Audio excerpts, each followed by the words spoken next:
কোথা থেকে আসছেন? গুলশান থেকে। স্যার এরা সব খাওয়া। আরে ভাই, আমরা তো রেগুলার খাই না, মাঝে মধ্যে বন্ধু বান্ধব একসাথে হলে একটু শখ করে খাই। সবগুলোকে গাড়িতে তোলেন। ব্রাদার এক মিনিট। আরে বড় লোকের ছেলে পেলে একটু ফুর্তি ফার্তা করবেই, ছেড়ে দাও। ব্রাদার একটু আগেই বললাম থানায় যেতে হবে, এখন পুরো তার উল্টো। ভাই দেশটা এভাবেই চলবে।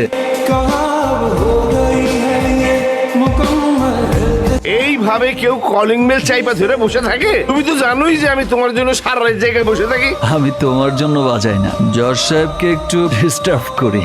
না, না না না না না, এইসব আমার লাগবো না। তুমি তাড়াতাড়ি বাড়ি আসলেই আমি খুশি। রাখো রাখো। আরে আপনার রাজপুত্র এলেন তাহলে?